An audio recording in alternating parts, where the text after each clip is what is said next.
Jesucristo. Amén. Pueden tomar asiento.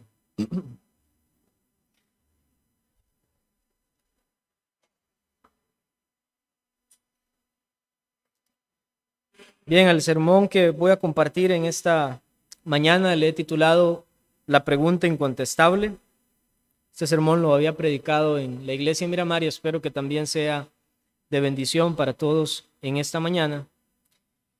Y como nosotros leímos en este capítulo 2 del libro del profeta Jeremías, nosotros vemos qué ingrato fue el pueblo de Israel, qué ingratos fueron con Dios. Si nosotros nos vamos más atrás en la historia de Israel, vemos cómo ellos estuvieron bajo la esclavitud de Egipto, no tenían las fuerzas para salir de ese estado de esclavitud y sin embargo el Señor se acordó de ellos y les rescató. Levantó a Moisés para salvarles, para librarles de esa esclavitud, abrió el mar para que ellos pasaran en seco. Ellos vieron todos esos hechos maravillosos de Dios, vieron el poder de Dios. Pensemos en eso. O sea, debemos de imaginarnos esa escena, pasando por el mar abierto en dos, pasando en seco, dice la Escritura. Los egipcios quisieron ir detrás del pueblo de Israel y se ahogaron porque se cerraron las aguas. Ahora uno pensaría, qué cosa tan poderosa esa de Dios. Si yo hubiera visto eso, yo nunca hubiera dudado de Dios, de su poder, de su gracia. Y fácilmente nosotros podemos llegar a ese pensamiento. Si yo hubiera sido uno de esos del pueblo, nunca, jamás en mi vida me hubiera separado de Dios.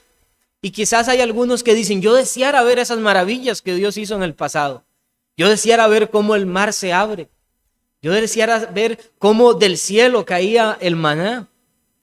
Pero queridos amigos y hermanos, aunque eso sucedió en un momento puntual a un pueblo en específico, sin embargo, debo decirles que todos nosotros hemos visto el poder de Dios en nuestras vidas y sin embargo le hemos rechazado, hemos sido ingratos con este Dios, porque algo que manifiesta aquí el profeta Jeremías al pueblo es la bondad de Dios. Dios habla al pueblo por medio de Jeremías y Dios le dice a Jeremías, ve y di esto. Me he acordado de cómo era mi pueblo, cómo era Israel en el pasado, cómo era un pueblo santo, cómo era un pueblo que se consagraba al Señor. Pero míralos ahora, son culpables. A pesar de que yo consumía en mi ira a todos aquellos que le hacían mal, dice en el versículo 3. Todos los que le devoraban eran culpables. Mal venía sobre ellos, dice Jehová. Ellos tenían un Dios protector, que los enemigos trataban de hacerles daño y Dios estaba allí para protegerlos. Y sin embargo mostraban esa ingratitud. Ahora uno podría pensar, bueno, yo no soy israelita y es verdad, no somos israelitas, pero eso no nos debería llevar a la consideración de asumir muy fácilmente que esto entonces no nos afecta a nosotros, que eso fue para los israelitas en el Antiguo Testamento, o como dicen algunos, ya eso es Antiguo Testamento, no es del Nuevo Testamento, no hay que verlo ni siquiera. No, esta es la palabra de Dios, el Dios que no cambia. Y aunque ellos, los israelitas, los judíos, tuvieron manifestaciones extraordinarias de la providencia de Dios, no quiere decir que nosotros no la hayamos tenido. Así que lo primero que quiero que nos enfoquemos en el mensaje de esta mañana es en el hecho innegable que está planteando aquí Dios por medio del profeta Jeremías. Y este hecho innegable que va a conducir a la pregunta posterior, la pregunta que le he dado el nombre de la pregunta incontestable, es lo que debe asentar primero el Señor por medio de Jeremías para que el pueblo reconozca quién era este Dios. Y este hecho innegable es que Dios es misericordioso. Dios tenía una abundante misericordia para con su pueblo y de una manera específica para con Israel. Pero para efectos nuestros, que no somos israelitas, debemos considerar que Dios es misericordioso con toda su creación. Este es un hecho innegable de Dios. Dios es misericordioso, Dios es lento para la ira, grande en misericordia. Dios perdona la maldad, Dios perdona el pecado. Y Dios nos sostiene, Dios nos sustenta. Este es el Dios misericordioso. Pensemos entonces en algunos aspectos de la misericordia de Dios para que la pregunta también tenga sentido para nosotros. La Escritura nos dice que Dios nos dio vida y nos sostiene pacientemente. En Génesis leemos que Dios sopló sobre la nariz del hombre aliento de vida. Y es un hecho de la misericordia de Dios que nosotros estemos vivos. Es por la misericordia de Dios que nosotros estamos aquí, con vida, y además escuchando su palabra. Es un hecho de la misericordia de Dios. Ahora, Dios no tenía la obligación de crear al hombre. Dios no era quien necesitaba compañía. Dios no es esa típica persona que anda por allí y dice, ay, yo no quiero sentirme solo. Yo necesito compañía, entonces tengo que estar acompañado y voy a crear al hombre para yo sentirme acompañado, para yo sentirme honrado o adorado. No, Dios no necesita de nosotros. De hecho, Dios creó por amor y por misericordia. Pero en esa misericordia de Dios, Él también sostiene a su creación. Es por la misericordia de Dios que nosotros somos sostenidos pacientemente con vida. Porque lo que Dios le dijo al hombre cuando lo creó en el huerto del Edén era que si desobedecía, si tomaba del fruto prohibido, entonces iba a perecer, iba a morir. Ahora, Adán y Eva comieron del fruto prohibido y perecieron, sí, hubo una muerte espiritual en el momento y sin embargo Dios no les quitó inmediatamente la vida física allí. ¿Por qué? Porque Dios es paciente. Dios es paciente, no solo fue paciente con Israel en el Antiguo Testamento, ha sido paciente con todos nosotros. La Escritura dice que la paga del pecado es muerte. ¿Y hay alguno aquí que no haya pecado? Ninguno. Y la justicia de Dios bien podría ser que nos fulminara a todos en el instante y no mostrar ninguna misericordia, porque Él no nos debe nada a nosotros. Él no está endeudado con nosotros. Nosotros estamos endeudados con Dios. Y sin embargo, Él nos sostiene. Y acompáñenme, por favor, para ver esto, al libro de los Hechos, capítulo 17. En el libro de los Hechos, capítulo 17, el apóstol Pablo se encuentra en Atenas. Y aquí le está hablando él no a israelitas, le está hablando a gentiles.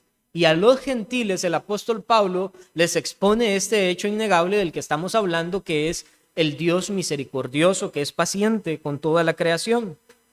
En Hechos 17, versículos 30 y 31, miren lo que dice. Pero Dios, habiendo pasado por alto los tiempos de esta ignorancia, ahora manda a todos los hombres en todo lugar que se arrepientan, por cuanto ha establecido un día en el cual juzgará al mundo con justicia, por aquel varón a quien designó, dando fe a todos con haberle levantado de los muertos. Oigan, es a gentiles que Pablo se está dirigiendo y Pablo les está diciendo, Dios ha sido misericordioso con ustedes también. Nadie puede decir, es que Dios era misericordioso con Israel nada más. No, Dios ha sido misericordioso con todos los hombres que hemos pecado, que nos hemos rebelado contra Él y no nos ha tratado conforme a nuestras injusticias. Es un Dios paciente. ¿Y por qué la paciencia de Dios? Dice el apóstol Pablo, porque por medio de la paciencia Dios le dice a los hombres, arrepiéntanse de esta ignorancia, de haberse desviado de Dios, de haber rechazado a Dios. Y muchas veces las personas ignoran esto. Hay muchas personas hoy en día que dicen, ay, Dios es tan paciente que yo todavía voy a disfrutar de mi vida, yo todavía voy a andar en mis placeres, en mis deseos, y ya cuando esté viejito, o las mujeres viejitas, ya entonces yo me voy a arrepentir. Porque total, Dios es misericordioso y paciente. Entonces yo sé que cuando ya esté bien entrado o avanzado en edad, entonces yo me voy a arrepentir y listo, se me va a dar amplia entrada al reino de los cielos. Pero la Escritura no nos enseña eso. La Escritura nos enseña que Dios es paciente y que manda ahora, si estás sin Cristo, Dios te manda ahora a arrepentirte de tus pecados, arrepentirte de no haber buscado a Dios para que Él sea tu salvación en este día. Porque nuestra vida es como neblina, que se disipa rápidamente. ¿Quién nos asegura que podemos vivir un segundo más? ¿Quién nos asegura que realmente vamos a arrepentirnos? Realmente ni siquiera podemos hacer esto. ¿Por qué? Porque nosotros no somos dueños de nuestro propio arrepentimiento. Es Dios que tiene que conceder la fe, que es un don de Dios, para que nosotros podamos creer en Él. Es el Espíritu Santo el que tiene que obrar en nuestros corazones. Pero cuando alguien dice, no, yo me voy a arrepentir después, yo creo que todavía me queda mucha vida por delante, voy a arrepentirme después, esa persona ingenuamente está entendiendo que tiene la facultad de sí misma para buscar a Dios. Es una persona que no entiende que la Escritura dice que a mayor pecado más se endurece nuestro corazón. Nadie puede decir, voy a pecar más y más para después arrepentirme. No, porque vas a pecar más y más más vas a anhelar el pecado, más vas a amar el pecado y más vas a rechazar a Dios. Porque el pecado te va a traer y te va a traer y va a ser el trono en tu corazón. Pero tenemos que arrepentirnos. Y Dios ha sido paciente con nosotros hoy. Con cada uno de nosotros, Dios no nos ha tratado conforme a nuestros pecados. Y Dios es tan bondadoso, tan misericordioso, que advierte a los hombres y les dice, hay un día en el que juzgaré al mundo por medio de mi Hijo Jesucristo. ¿Y quién tendrá confianza delante de Él para no alejarse avergonzado?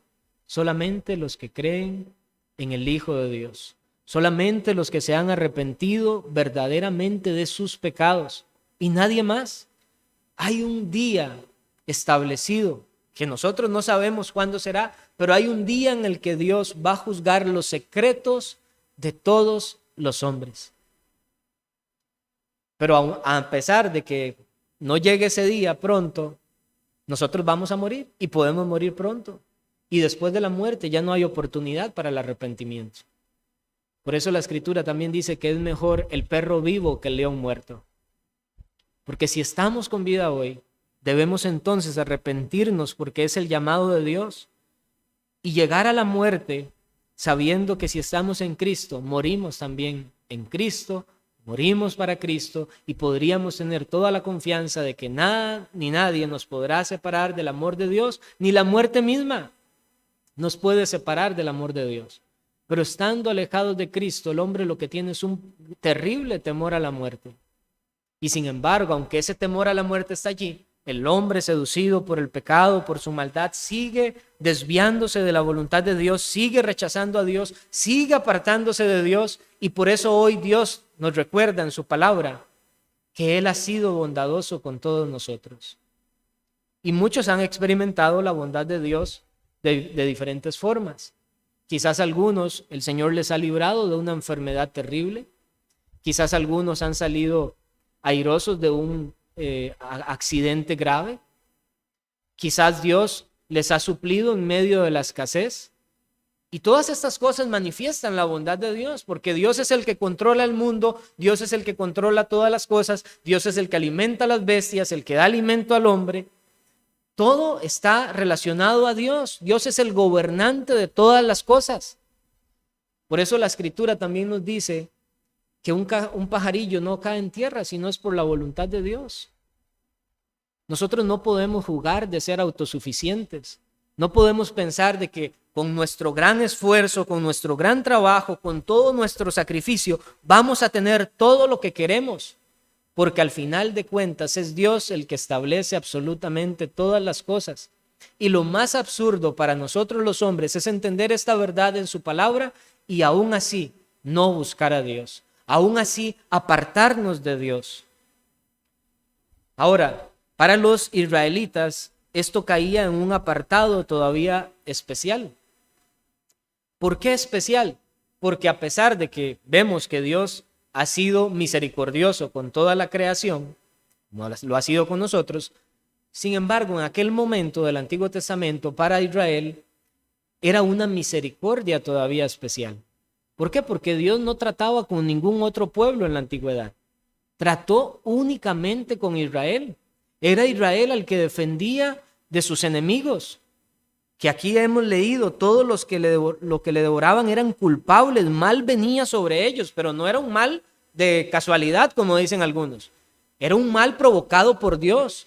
Era el castigo divino sobre aquellos que osaban arremeter contra su pueblo. Israel era como un especial tesoro para Dios. Y así lo dice la Escritura.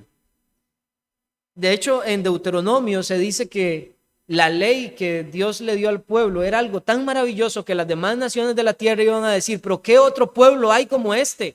Con un Dios cercano que les da sus leyes, que es sabiduría para vivir. No había ninguna otra nación en ese aspecto especial como lo era Israel.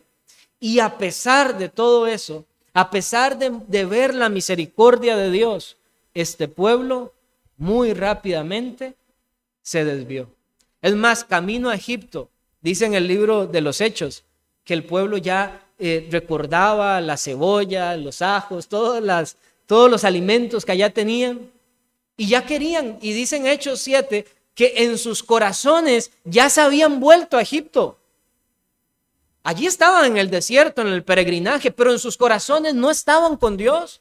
En sus corazones querían estar sujetos todavía a la servidumbre de Egipto, que es un símbolo del pecado. Y eso es lo que hace el hombre ingrato rechazando a Dios.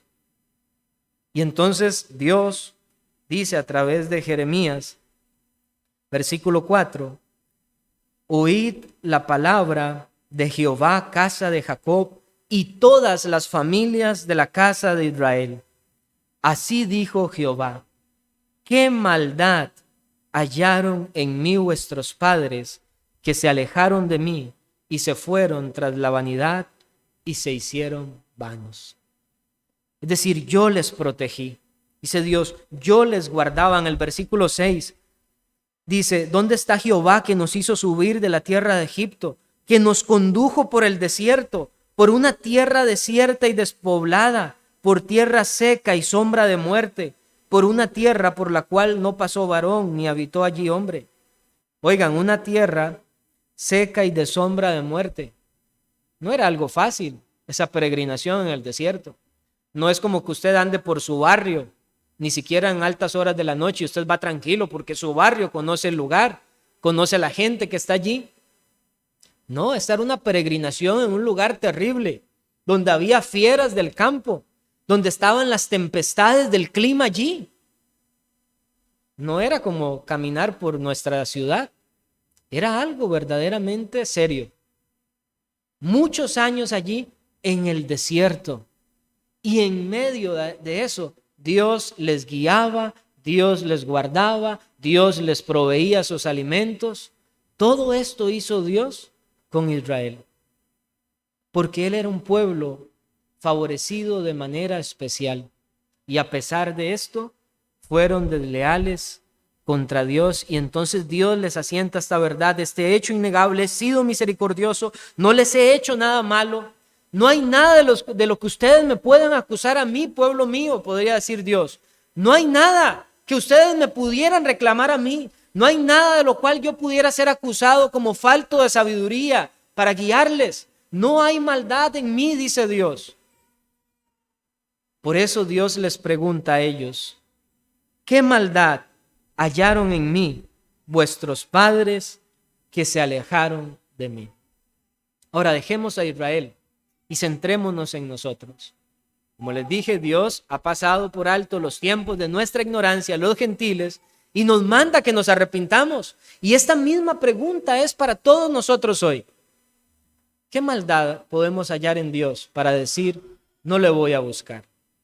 Y si usted está sin Cristo, duda de estar en Cristo, yo le pregunto entonces, ¿qué maldad ha hallado en Dios para que no le busque?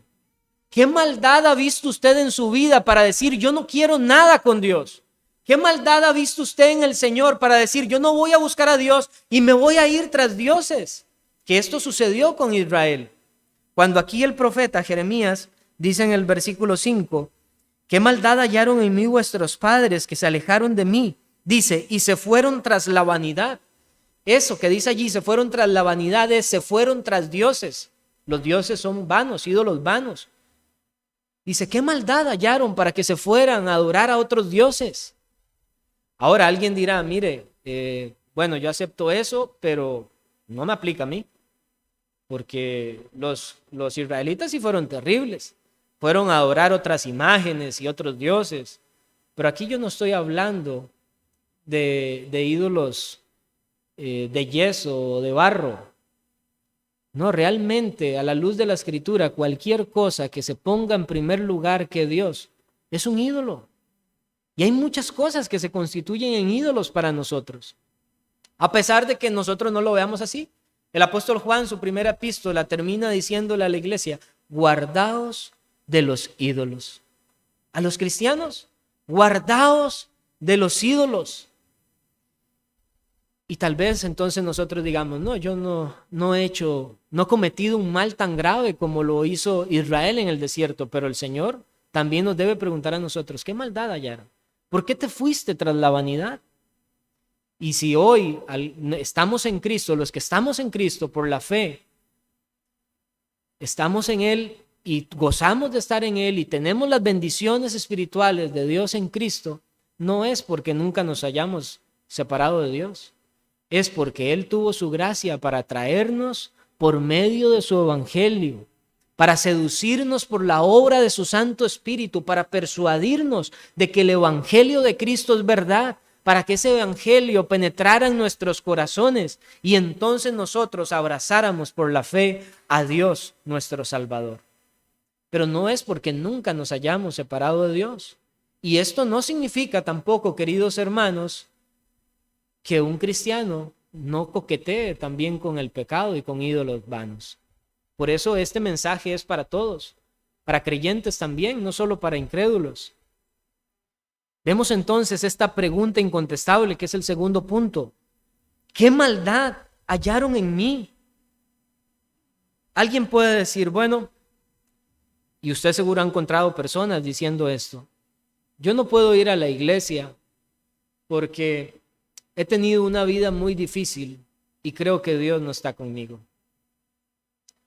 Ahora, la pregunta que uno debería hacerle a esa persona es, ¿y por qué usted cree que merece una vida de lo mejor posible?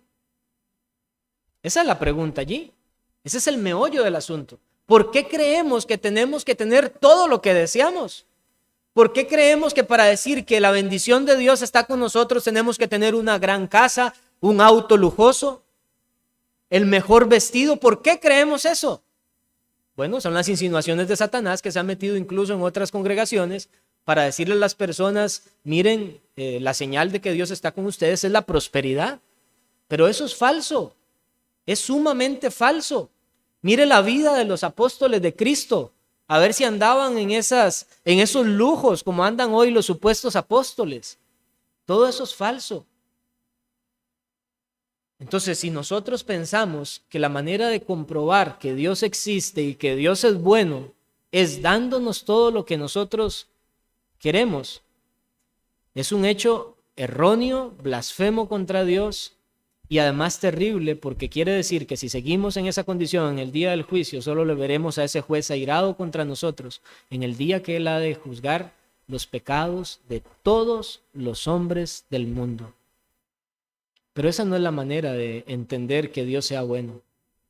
La manera de entender que Dios sea bueno fue lo que les dije antes, que a pesar de nuestros pecados, estamos vivos, viendo la paciencia de Dios que nos guía al arrepentimiento. Pero el corazón nuestro es un corazón endurecido. Y por eso Dios tiene que confrontarnos de esta manera directa. ¿Qué maldad hallaste en mí? ¿Por qué no me buscas? Miren, no todo el que está en una iglesia es un verdadero cristiano. Y muchas almas se engañan a sí mismas pensando que son cristianos porque de vez en cuando allí asisten a la congregación.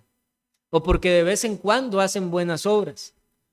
O algunos porque de vez en cuando sirven en algún ministerio en una iglesia local. Pero a esas mismas personas Dios les puede seguir preguntando, ¿qué maldad hallaste en mí?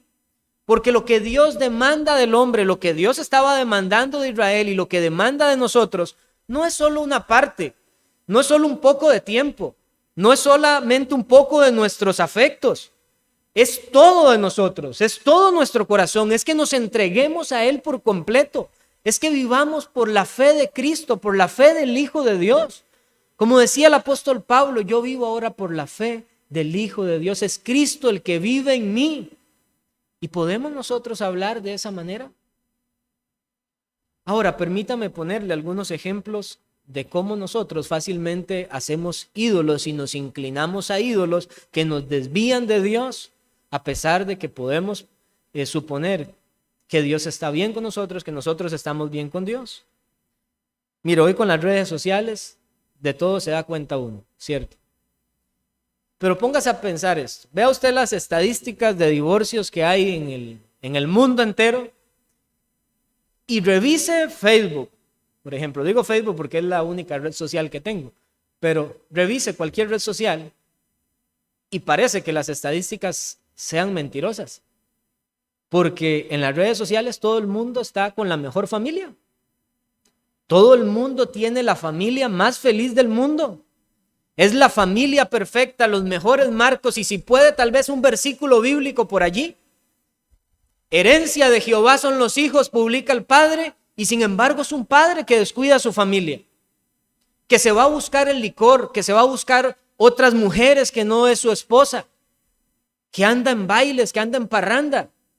Pero en redes sociales, herencia de Jehová son los hijos.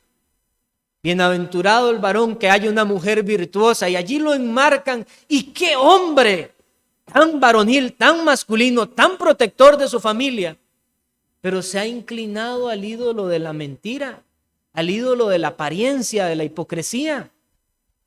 O están aquellos hijos, jóvenes especialmente, que viene el cumpleaños de alguno de sus padres y está allí la publicación que no puede faltar. El cumpleaños del papá, un varón que ha moldeado mi vida, me ha enseñado tantas cosas y gracias a este hombre soy el hombre que soy. Pero si usted le visita en su hogar, es un insolente, no tiene respeto por la autoridad de su padre. Y sin embargo esa persona cree que está bien porque lo que publica allí, lo que el mundo ve por medio de esas imágenes y esas publicaciones, todo está muy bien. Y si está en una iglesia, qué gran hijo, qué muchacho, qué muchacha que se caracterizan por una vida cristiana piadosa. Y lo que no se dan cuenta es que por dentro están muertos, son cadáveres. Como dijo Jesús a los fariseos, sepulcros blanqueados. Todas estas cosas pasan. O el hombre que se jacta de ser muy piadoso también. Miren, en las iglesias sucede también que hay personas que andan por allí como sacando pechos, ¿verdad? Hombros levantados y andan como detectives espirituales viendo el fallo mínimo de todos los demás porque se siente muy santo, muy justo, muy bueno. Y muchas de esas personas que toman ese camino de la santurronería, esas personas, muchas están llenas de lujuria, están llenas de pasiones carnales y sus pensamientos están allí. En fornicaciones, en adulterios, en toda clase de depravaciones. Y les digo, por eso uso el ejemplo de que esto sucede en congregaciones, porque usted se dará cuenta que hay un montón de pastores criticados por eso, que se atreven a hablar delante de las personas de la santidad del matrimonio y son unos adúlteros. Pero eso pasa con cualquier persona. Y la ley del Señor nos dice que no es simplemente llegar al acto, es con solo desear en nuestro corazón, tener una mirada ya indecente, inmoral, lujuriosa, ya eso es un pecado para nosotros. Y aunque no cometamos el acto en sí, si eso domina nuestro corazón, es el ídolo que tenemos allí, la lujuria, la carne. Pero ¿saben cuál es un gran ídolo que se levanta en nuestras vidas? Y muchas veces es un ídolo terrible porque muchas veces no lo detectamos. El orgullo. Es que todo gira en torno a mí. Yo soy el primero, yo soy el segundo, yo soy el último. Y si puede decir es, yo soy el alfa y el omega. Así viven. Aunque no lo dicen de esa manera, eso es lo que manifiestan en sus vidas. Y eso sucede también dentro del contexto cristiano. Hombres o mujeres que dicen, no, todos tienen que servirme a mí. O no, yo aquí tengo que ser considerado. Miren, es triste, muchas veces hay historias de personas que llegan a una iglesia y porque dicen, no me pusieron a servir en nada, me voy. Porque ellos supuestamente están buscando a Dios y tienen motivaciones, según ellas, según esas personas muy nobles. Ay, yo quiero buscar una iglesia donde mi vida sea de servicio a Dios.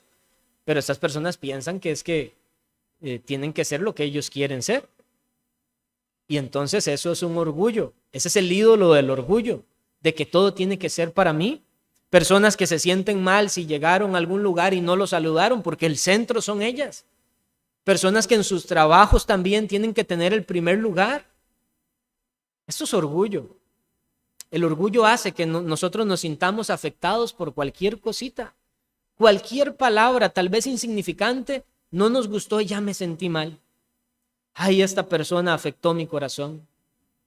Y si es dentro del contexto de la iglesia, esta persona no es un hermanito, no es una hermanita, porque me causó dolor a mí. Vean, el orgullo se manifiesta cuando estamos tratando aún por mensajes escritos con otros.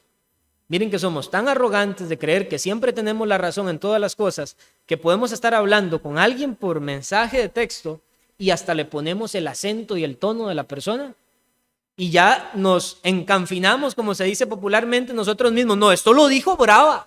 Esa persona estaba brava cuando me escribió esto. Pero ¿quién dice? Esos son prejuicios que están en nuestros corazones también.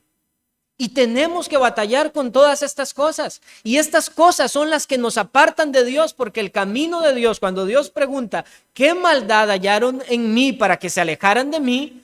No es simplemente no estar en una iglesia. No es simplemente decir, no, Dios no existe. No es simplemente decir, no, yo no quiero leer la Biblia porque la Biblia es falsa. No, estamos hablando de personas como los israelitas que tenían la revelación de Dios, que conocían los hechos de Dios y aún así no vivían de acuerdo a la voluntad de Dios. En síntesis, separarse de Dios es cualquier cosa que no sea vivir de acuerdo a su voluntad. Y por eso Dios nos puede preguntar, y cada día nos debe preguntar, ¿qué maldad hallaste en mí? ¿Por qué no me buscas? ¿Por qué no buscas comunión conmigo?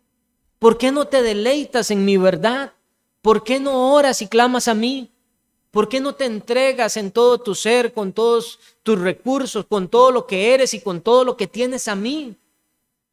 Porque si verdaderamente somos cristianos, debemos decir, del Señor somos. Pero miren que viene otro ídolo ahí, el ídolo de la avaricia. De hecho, el Nuevo Testamento muestra la avaricia como idolatría. Y usted puede ver a esas personas que hablan y que uno las escucha, y algunas, obviamente no todas, pero algunas personas pueden hablar tan lindo y uno hasta puede decir, ay, qué lindo que habla esta persona de Dios cuando dice, ay, hermanos, vieran cómo el Señor me ha bendecido. El Señor, yo empecé con un negocito pequeño y ahora el Señor ha traído tantos clientes, nos hemos expandido y tal y tal. Pero cuando usted mira el estilo de vida de esa persona, es despilfarro solo en caprichos egoístas.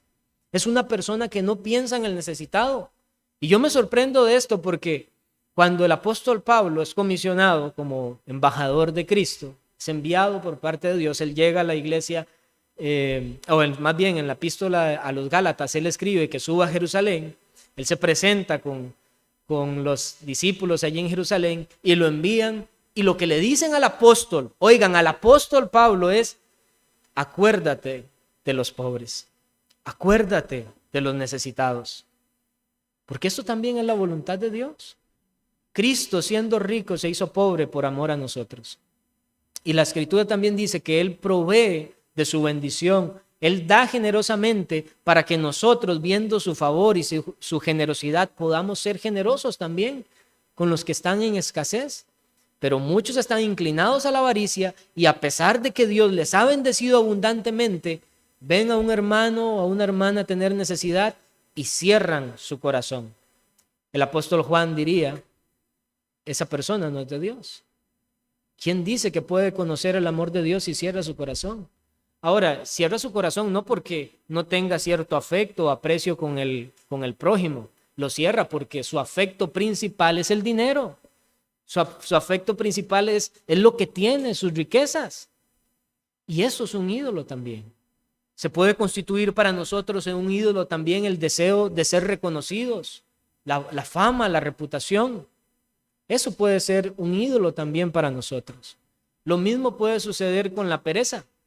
Y miren qué fácil es cristianizar los pecados. Es muy fácil cristianizar los pecados. Les pongo un ejemplo. Hoy es el día del Señor, es el día de reposo. Pero miren qué astuto es el corazón del hombre y Satanás obrando también en los pensamientos del hombre, que entonces dice el cristiano fervoroso, hoy es el día de reposo, voy a darle reposo a mi cuerpo. Y entonces no voy a la iglesia. No, un momento. Tenemos que entender qué significa reposo allí. Es el descanso de nuestras ocupaciones para adorar a Dios. No es un cese para darle descanso a nuestros cuerpos, aunque pueda haber, no digo esto, pero el punto central es el cese de nuestras obras para adorar a Dios, no para dar descanso a nuestros cuerpos. Pero algunos dicen entonces, no, yo soy un cristiano fervoroso, yo soy un cristiano que ama a Dios. Mire, y en su iglesia tienen 2 cultos, ¿sí? ¿Y usted va a todos? No, solo a la mañana. Ah, ya. ¿Y por qué? Es que también es un día de reposo. ¿Ven esto? Qué fácil es tener ídolos, tergiversar la palabra de Dios, cristianizar el pecado. Hay personas que viven por las murmuraciones y los chismes. Y entonces van allí donde todos los demás, y viste que tal hermanito hizo esto, viste lo que el otro dijo tal cosa y que... Oiga, y le cuentan a todos menos al pastor, porque saben que el pastor les puede exhortar. Pero si alguien más les exhorta y les dice, mire, ¿usted por qué está hablando esto? No tiene que ir a hablar con la persona, como dice la escritura.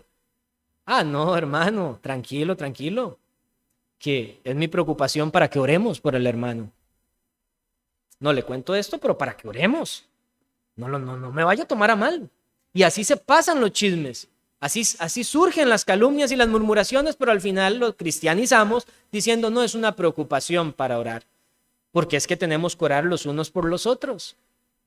Pero se cristianiza supuestamente el pecado. Y miren, una de las exhortaciones más grandes que nosotros vemos en el Nuevo Testamento es justamente con los chismes, con las murmuraciones. ¿Y saben por qué? Y yo creo que a nosotros los cristianos nos falta muchísimo entender esta verdad, porque la iglesia, dice la escritura, que es el cuerpo de Cristo.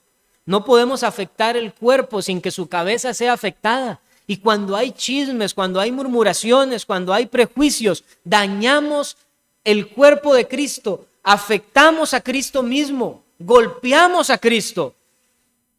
Ay, nos causa asombro ver cómo aquellos soldados romanos golpeaban a Cristo y se burlaban de él.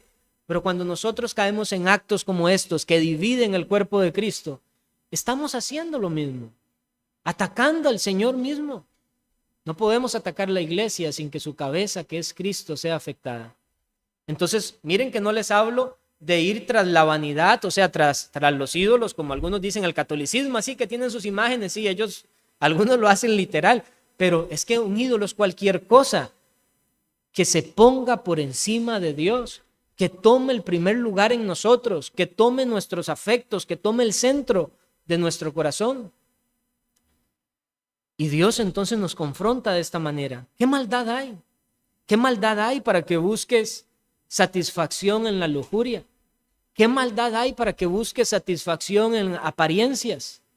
¿Qué maldad hay para que te desvíes a cualquier otra cosa y no vengas delante de mí a tener comunión? Eso es lo que nos dice el Señor a nosotros hoy. Pero queridos hermanos y amigos, Dios nos muestra que es absurdo alejarse de Él. Es absurdo porque nos alejamos de aquel que es la fuente de la vida. Es absurdo porque nos alejamos de Él, de aquel que es el que sostiene nuestro espíritu, el que nos da aliento de vida. Es absurdo porque nos alejamos de aquel único que tiene poder para perdonar nuestros pecados. Esto es un hecho absurdo. Y es absurdo porque buscamos cualquier otra cosa que en vez de darnos vida, nos da muerte. Y lo que se resalta aquí en las palabras de Dios por medio de Jeremías es que nosotros somos lo que adoramos. Miren lo que dice, versículo 5. Y se fueron tras la vanidad, tras la idolatría. Dice, y se hicieron vanos. Nosotros somos semejantes a lo que adoramos. Si adoramos ídolos, nuestra vida jamás va a estar centrada en Dios. Vamos a ser vanos, vamos a ser como muertos en vida. Esto es vanidad, inutilidad, algo que es vacío, algo que no sirve. Lo que Dios nos dice es que el que se desvía de Dios, el que no busca a Dios, esa persona está muerta en vida. Esa persona no tiene que hacer nada bueno, no hay nada productivo, espiritualmente hablando, no hay nada productivo. Está en un estado terrible. Por eso es absurdo que nosotros nos separemos de Dios, nos alejemos de Dios. Por eso Dios dice, ¿qué maldad hay? ¿Puede haber una razón para que se aparten de mí?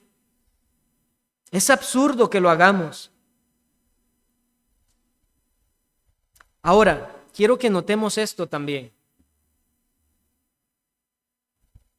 Aquí el profeta, o Dios por medio del profeta, nos deja ver como una línea, por decirlo así, de tiempo, de ascendencia.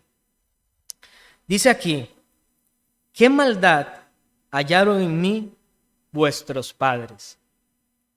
O sea, él está diciendo algo del pasado a una generación en el presente. ¿Qué maldad hallaron en mí vuestros padres que se alejaron de mí? Ahora, no está diciendo que los que se alejaron fueron las generaciones pasadas, sino que la exhortación es para la generación en el presente, a la cual se estaba dirigiendo Jeremías. Pero Jeremías nos está diciendo que el apartarse de Dios, el alejarnos de Dios, obstaculiza también que nuestra descendencia busque a Dios. Y por eso aquí, queridos padres, madres, tienen una advertencia clara de parte de Dios. Porque si tú te alejas de Dios, y tal vez seas una persona que dice, sí, estar separado de Dios no sirve para nada. Yo conozco personas que saben que están sin Cristo, separadas de Dios, y dicen, esto no paga nada, es una vida que no sirve para nada. Y yo deseara que los demás en mi familia buscaran a Dios, pero si nosotros no buscamos a Dios, hacemos que nuestra descendencia tampoco busca a Dios. Porque nuestros hijos van a ver en sus padres personas que viven como que si Dios no existiera. Y sus padres les pueden decir, miren, lo que hacen no está bien. Lo que hace se llama pecado. Tienes que buscar a Dios. Pero sus hijos les pueden recriminar también. ¿Y cómo tú buscas a Dios? ¿Y cómo es pecado para mí y no es pecado para ti? Les pongo un ejemplo claro. Nacemos en una familia. Y esta familia dice, bueno, este fin de semana nos vamos a ir a pasear. Tienen hijos pequeños. Y se van a pasear, no hacen los planes apropiados para que si van a estar un fin de semana fuera de sus casas, poder buscar anticipadamente una iglesia local en donde poder congregarse. No, simplemente se van porque lo que les importa es el paseo y el disfrute. Y entonces sus hijos crecen viendo a sus padres que hacen lo que quieran en el día del Señor. ¿Y qué ven sus hijos? El día del Señor no es importante. Y si vamos desde el Antiguo Testamento, vemos que para el Señor el día del reposo era algo sumamente importante. Es un mandamiento de la ley moral. Acuérdate del día del Señor para santificarlo. Pero entonces nosotros podemos obstaculizar a nuestros hijos cuando con nuestras acciones les decimos, mire, ir o no a la iglesia, no importa, no importa. Incluso les digo esto y tenemos que tener mucho cuidado. Somos muy dados a definir el pecado en términos, podríamos decir, de periodicidad, ¿verdad? O de tiempo. Por ejemplo, una persona podría decir, yo soy un fiel asistente a la iglesia. Yo me congrego siempre el día del Señor, estoy siempre en todos los cultos. Pero un día que no vaya, un día que no me congregue, ¿de verdad eso es pecado? Sí, es pecado. Es pecado.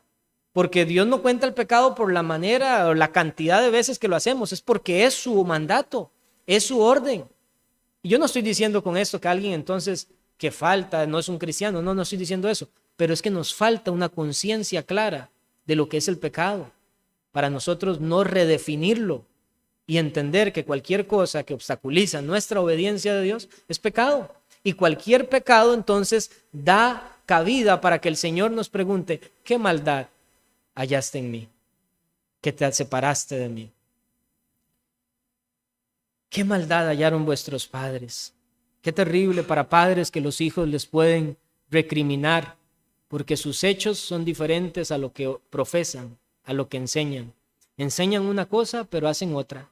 Tenemos que tener mucho cuidado con esto. Ahora, noten aquí que hay un gran silencio. No hay una respuesta de parte del pueblo. Dios, por medio de Jeremías, pregunta, ¿qué maldad hallaron en mí? Y no se ve a un vocero del pueblo diciendo, esto hemos hallado. Nos hemos desviado de tu voluntad o nos hemos apartado de ti, Dios, por esta causa. No hay nada. Hay un silencio. Por eso es la pregunta incontestable. Porque no hay una sola razón que nosotros pudiéramos dar para decir, por esto me he separado de ti. Por esto me he alejado de ti. No hay nada, hay un silencio. Porque cuando el hombre es consciente de estas cosas y es honesto, lo único que puede decir es que callo porque no hay nada que pueda decir. Pero alguien podría decir, mire, Dios me quitó todo lo que yo más quería. Dios me quitó un hijo. O alguien podría decir, Dios me quitó mi esposa. Dios me quitó mis recursos por medio de un trabajo próspero que yo tenía. Pero la pregunta entonces es, ¿y quiénes somos nosotros para altercar con Dios? Una vez más, volvemos a lo que le dije al principio. ¿Quién dice que nosotros merecemos algo de parte de Dios? Si lo único que merecemos es la condenación y lo único que deberíamos hacer nosotros, descritos por la Biblia, como gusanos. El hombre es un gusano delante de Dios, eso nos dice la Escritura. Y gusanos pueden decirle a Dios, el Todopoderoso, nuestro Hacedor, ¿por qué me ha pasado esto? No podemos. Y cuando entendemos el Dios misericordioso que se plantea aquí, debemos de decir, Dios, yo no merezco absolutamente nada, pero sé que todos tus caminos son justos, que todos tus caminos son rectos, llenos de sabiduría. Lo único que te puedo decir es gracias porque aún me soportas con todo mi pecado. Por eso en Lamentaciones dice, ¿por qué se lamenta el hombre viviente? Laméntese el hombre por su pecado. Pero no, queremos altercar con Dios. Creemos ser capaces de determinar cómo nosotros deberíamos de vivir. Y les digo algo, si Dios nos diera todo lo que nosotros queremos, probablemente estaríamos llenos de idolatría, inmersos en pecados más terribles. Por lo tanto, es una misericordia de Dios que no recibamos aquellas cosas que pedimos que no son conforme a su voluntad. Alguien está en la pobreza y dice, Señor, bendíceme, déjame salir de esta condición y hazme una persona próspera. Pero quizás Mamón le desvía de Dios, las riquezas le desvían de Dios. Y entonces es una misericordia de Dios que no nos dé siempre lo que nosotros anhelamos en nuestro corazón, que muchas veces es engañoso. Pero entonces está este silencio, no hay nada que el pueblo pudiera responder a Dios. Pero aquí el Señor también, en tercer lugar, o el tercer punto de este mensaje, es que manifiesta un deber para todos los hombres. Le he titulado a este punto el deber expuesto. Miren que Dios pregunta, ¿qué maldad hallaron en mí? Que se alejaron de mí, que se apartaron. Y versículo 6 dice, y no dijeron. Aquí nos está mostrando el deber de nosotros los hombres. Nuestro deber es buscar a Dios. Y no dijeron, ¿dónde está Jehová? Ese es nuestro deber día tras día. ¿Dónde está Dios? ¿Dónde puedo deleitarme en la comunión con Él? ¿Dónde puedo estar seguro que estoy haciendo lo que es agradable de Él? No, nos apartamos en vez de decir, ¿dónde está Jehová? Y esta pregunta, breve pero importante, tiene algunas suposiciones. La primera suposición que nosotros podemos ver aquí, especialmente para nuestro tiempo, es que por naturaleza estamos separados de Dios. El pecado ha hecho una separación entre Dios y el hombre, entre Dios y nosotros. Y por eso el hombre lo primero que tiene que hacer, si fuésemos inteligentes, lo primero que deberíamos hacer al tener uso de razonamiento es, ¿dónde está Dios? Eso es lo que deberíamos preguntarnos. Pero el pecado nos vuelve torpes, nos vuelve insensatos, tontos. Perdemos la cordura por causa del pecado. Pero Dios nos demuestra el deber que tenemos y es buscarlo a Él. ¿Dónde está Dios? Y esto entonces supone que estamos separados de Dios, que no tenemos comunión con Él. Y amigos, ese es el estado de todos. Usted puede ver un niño recién nacido, qué criatura tan tierna, que hay que tratarla con una delicadeza, pero ¿saben qué? Es un pecadorcito tierno. Eso es un bebé, eso es un infante, pero es un pecador que está separado de Dios, y así nosotros vinimos al mundo, separados de Dios, y por eso Dios en su misericordia, a pesar de nuestros pecados, a pesar de remarcarnos que no hay nada, ninguna razón para alejarnos de Él, Él nos dice: tienes que buscarme. Pregúntate esto: ¿dónde está Dios? ¿Dónde está Jehová? Nacimos muertos en nuestros delitos y pecados, pero el hecho de que Dios diga, lo que debemos preguntarnos es: ¿dónde está Dios? Significa entonces, en segundo lugar, que es posible hallar a Dios. Es posible hallar a Dios, y esto es una gran misericordia también de Dios. Miren, al principio, en los primeros siglos, surgió una terrible enseñanza por parte de algunos dentro del contexto cristiano, que afirmaban que si un cristiano después de su bautismo pecaba, ya no tenía oportunidad de ser perdonado. Si usted fue bautizado y pecó deliberadamente, ya no puede ser perdonado. Pero lo que nosotros tenemos aquí, el registro del Nuevo Testamento, además, es todo lo contrario. Dios es paciente, y cuando Él perdona y Él da una salvación, es una salvación eterna. Para siempre, es una justificación eterna. Para siempre. Y aquí este pueblo conoció a Dios, vio las obras de Dios, vio la providencia de Dios, se apartó de Dios, y sin embargo Dios les dice: tienen que buscarme. Por lo tanto, es posible hallar a Dios. Y esto es un ánimo para aquellas almas que están afligidas en sus conciencias diciendo: yo he hecho lo malo, que conocen su pecado, y tal vez pecados sumamente graves a sus ojos, pero yo les digo: Dios sigue diciéndote: búscame, búscame, buscadme y me hallaréis, dice Jehová. Eso es lo que dice el Señor. No importa en qué pecado has caído, no importa la cantidad de pecados que tengas, si tú buscas a Dios, Él te salvará, Él te limpiará, Él te lavará. Porque esto es lo que Dios quiere, que usted y yo, todos en el mundo, le busquemos a Él.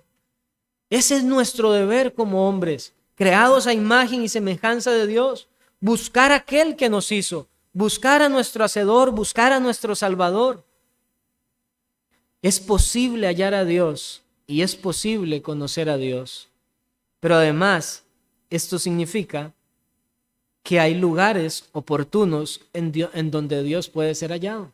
Miren que la pregunta es: ¿dónde está Jehová? Ahora, una lógica es que Dios lo llena todo en la tierra. Es un espíritu infinito. Y en un sentido uno puede decir: bueno, Dios está en todas partes, es cierto. Pero esto no está hablando de lugar en específico, sino de circunstancias puntuales. ¿Dónde está Dios? Le pongo un ejemplo. Dios está en su casa. Si usted quiere buscar a una persona y no sabe los lugares que frecuenta esa persona, al menos usted sí sabe dónde sí o sí la va a encontrar en algún momento: en su casa. Y entonces usted busca, se da la tarea de investigar dónde vive tal persona con la que usted necesita hablar o reunirse. Entonces usted sabe que en su casa en algún momento va a estar. Bueno, Dios también está en su casa. Y su casa es la iglesia, como lo dicen las Sagradas Escrituras. Dios se encuentra aquí. ¿Quiere usted buscar a Dios? ¿Quiere usted el perdón de sus pecados y la salvación de su alma? Venga a la casa de Jehová continuamente, esfuércese en exponerse a la palabra de Dios. Batalle con Dios en oración, batalle con Dios exponiéndose a su palabra, hasta que usted reconozca que el Señor Jesucristo ha sido propicio para sus pecados y le ha salvado y le da una conciencia limpia. Busca a Dios. ¿Dónde está Dios? En su casa. Pero el hombre obstinado en su pecado dice: no, yo no necesito la iglesia para ser salvo. Es la relación entre Dios y yo, nada más. No necesito ninguna iglesia. Eso es para fanáticos. Pero eso es falso. Eso es como aceptar a Cristo como cabeza y rechazar su cuerpo. No se puede.